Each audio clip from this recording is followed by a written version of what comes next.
Welcome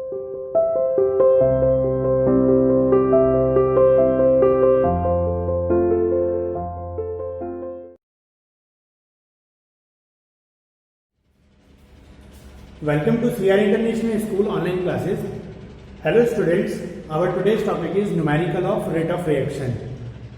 आज भी देखो लास्ट वीडियो में हमने क्या किया था, आप लोगों को रेट एक्सप्रेशन सिखाया था, मतलब किसी भी इक्वेशन का जो रेट ऑफ रिएक्शन होता है उसको हम एक्सप्रेस कैसे करते हैं in term of disappearance of reactant. क्योंकि आप जानते हो बेटा जब रिएक्शन फॉरवर्ड होती है तो जो रिएक्टेंट्स होते हैं वो डिके होते जाते हैं, तो डिके को मतलब वो खत्म होते जाते हैं, तो इसको एक वर्ड यूज किया जाता है डिसअपीयरेंस न्यूमेरिकल में, ठीक है बेटा। और प्रोडक्ट हमारे बनते जाते हैं तो उसके लिए वर्ड यूज होता है फॉर्मेशन ऑफ प्रोडक्ट। तो न्यूमेरिकल्स में मैं क्योंकि जब हमने ये लॉ पढ़ाया था आपको तो डिसअपीयरेंस और फॉर्मेशन वर्ड का यूज नहीं किया था, ठीक है बेटा। तो आप देखो एक न्यूमेरिकल उसी वे का है, आप देखिएगा ध्यान से। तो पहले मैं न्यूमेरिकल को आपको मीनिंग क्लियर करता हूँ, देन इसको हम करते हैं सॉल्व।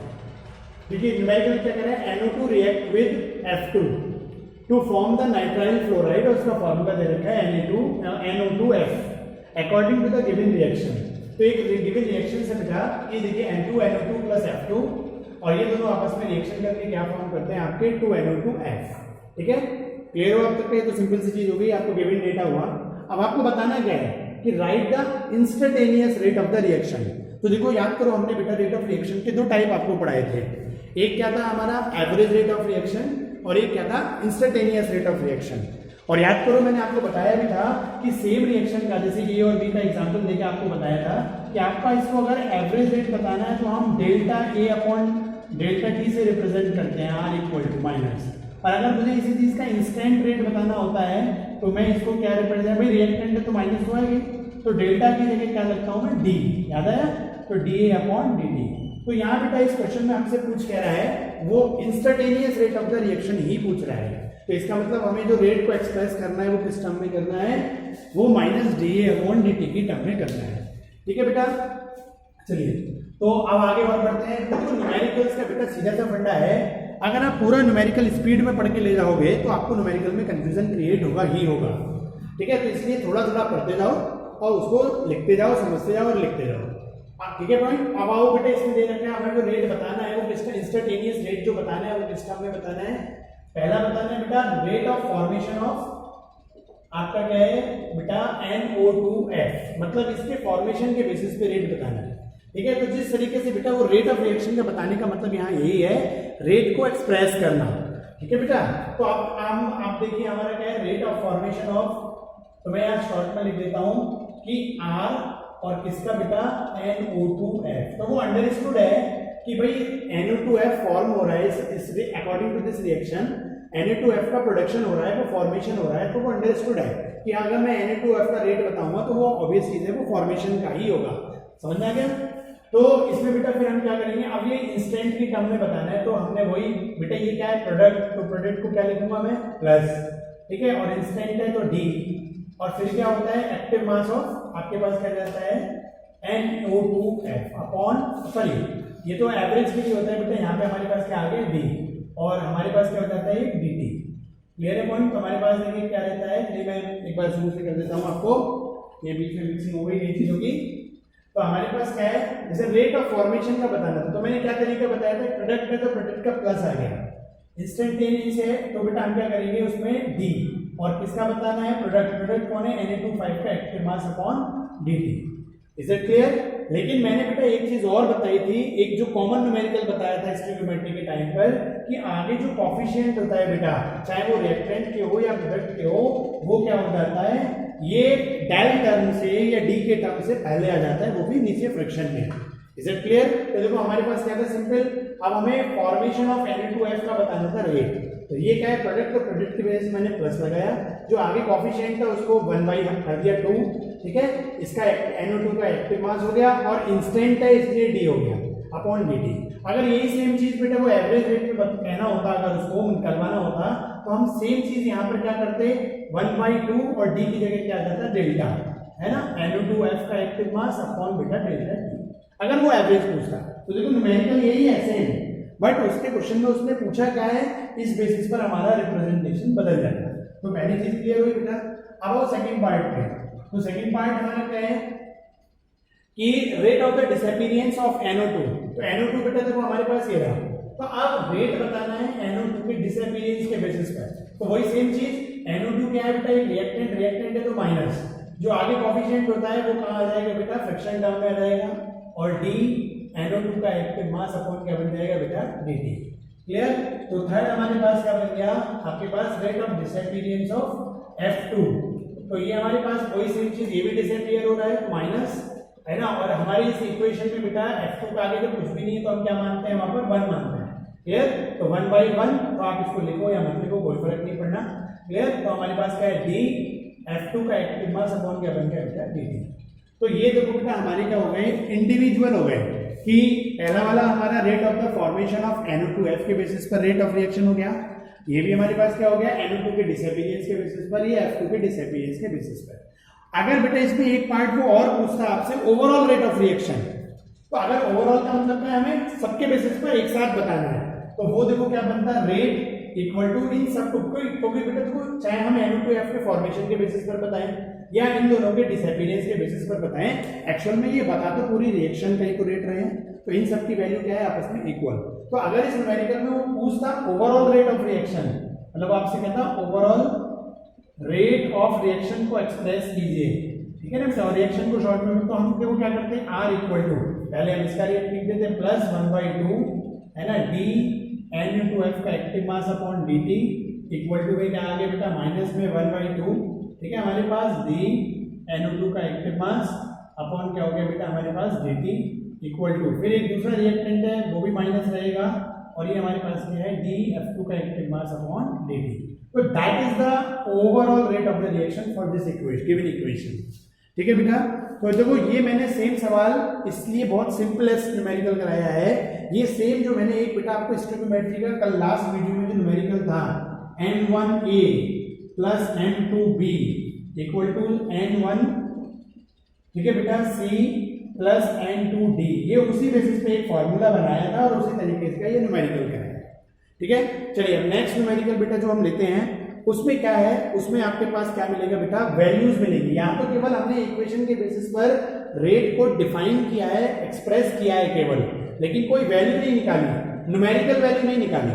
अब बेटा जो हमारे, मैं कहता हूँ आपसे, मैं 1 by 1 एक न्यूमेरिकल लेता हूँ, सबसे पहले इजीएस्ट, देन उससे थोड़ा सा कॉम्प्लिकेटेड, हल्का सा डिफरेंट, और फिर सबसे हार्ड। तो अब हमारा जो नेक्स्ट न्यूमेरिकल है बेटा वो क्या है, कि ये तो केवल हमने टर्म के बेसिस पर एक्सप्रेस किया, अब हम न्यूमेरिकल वैल्यू निकालेंगे डिफरेंट के रेट के। ठीक है, तो नेक्स्ट न्यूमेरिकल देखिए आप लोग। हाँ जी बच्चों, तो अब हमारे पास ये जो न्यूमेरिकल्स हैं ये दोनों ऐसे हैं जिसमें हम रेट ऑफ डिसअपीयरेंस या फॉर्मेशन पता तो करेंगे, बट उनकी न्यूमेरिकल वैल्यू उसको निकालेंगे। तो देखो ध्यान से, हम फर्स्ट न्यूमेरिकल की बात करते हैं। पहले हम फर्स्ट न्यूमेरिकल का सोल्यूशन कर रहे हैं, न्यूमेरिकल फर्स्ट का। देखो उसमें क्या क्या दे रखे हैं, हमें एक इक्वेशन दे रखी है N2 + 3H2 इक्वल टू क्या है बेटा, हमारे पास 2NH3, और उसमें आपको क्या कह रहे हैं, आपके पास जो आपको गिवन वैल्यूज है बेटा, इसमें वो हमारे पास है डेल्टा NH3 का active mass upon delta T बराबर दे रखा है 4 × 10⁻⁸ mole litre inverse second inverse. Clear है पॉइंट। और आपसे बेटा पूछा क्या है, आपसे डेल्टा H2 का active mass upon delta T, मतलब कहने का रेट ऑफ हाइड्रोजन का पूछा है। तो अगर बेटा मैं इस इक्वेशन का ओवरऑल रेट ऑफ रिएक्शन निकालूं, आप मुझे खुद ही बताओ कि इसके लिए जो ओवरऑल रेट ऑफ रिएक्शन होगा वो क्या होगा। तो अगर मैं N2 के बेसिस पर देखूं तो ये रिएक्टेंट तो माइनस डेल्टा N2 का active mass upon delta T, ये बनेगा इक्वल टू, फिर माइनस आएगा क्योंकि ये रिएक्टेंट है 1/3 डेल्टा हाइड्रोजन का active mass upon delta T equal to, ये प्रोडक्ट है बेटा। तो हमारे पास क्या बन जाएगा कि, चलो मैं इसको कर देता हूँ, आपको यहाँ फाइंड आउट करना है ना, जो फाइंड आउट करना है डेल्टा H2 का active mass upon delta T आपको निकालना है। तो अब अमोनिया के बेसिस पे देखेंगे तो 1/2 डेल्टा NH3 का active mass upon delta T बेटा। Is it clear. चलो अब देखो हमारे पास इन तीनों का रेट आपस में क्या है बेटा, बराबर है। जब इन तीनों का रेट आपस में बराबर है बेटा, तो हमारे पास क्या कंडीशन है, अब हमें अमोनिया का दे रखा है। देखो बेटा हमें क्या वैल्यू गिवन है, हमें अमोनिया का रेट दे रखा है, मतलब इसका दे रखा है और इसका पूछा है, तो बस हम इन दोनों टर्म को ले लें। समझ में आया? ये तो तीनों आपस में बराबर है ना बेटा। अब हमारा सवाल गिवन वैल्यू ये है और ये फाइंड आउट करनी है, इसका कोई जरूरत ही नहीं है, आपने छोड़ो। तो अब आप सीधे देखो बस। तो सीधे बेटा हमारे पास क्या है कि अमोनिया की वैल्यूज में -1/3 है ना, और ये देखो 1/3 है, तो अगर हम इसको इधर लेके जाएं तो हमारे पास क्या बन जाएगा, ये डेल्टा H2 का active mass upon delta T और इक्वल टू ये पूरी वैल्यू देखो, ये 1/2 तो वैसे का वैसे ही रहेगा, और ये हमारे पास जो है बेटा ये क्या बन जाएगा 4 × 10⁻⁸। तो इसको हम सीधे बेटा ये 2 से गया, और ये जो 1/3 है इधर भेज देंगे हम, तो आपके पास क्या बन जाएगा delta H2 upon delta T, ये माइनस का सिंबल हुआ बेटा, और ये 3 भी जब इधर जाएगा तो 3 × 2 × 10⁻⁸, और 3 × 2 क्या बन गया आपका 6 × 10⁻⁸। और ये माइनस बेटा जब इधर लेके जाएंगे तो इस माइनस का मीनिंग ये इधर से हटाएंगे, इधर लेके जाएंगे, तो ये माइनस क्या शो कर रहा है, ये माइनस डिसअपीयरेंस को शो कर रहा है बेटा। ये किस चीज को शो कर रहा है, केवल और केवल डिसअपीयरेंस को।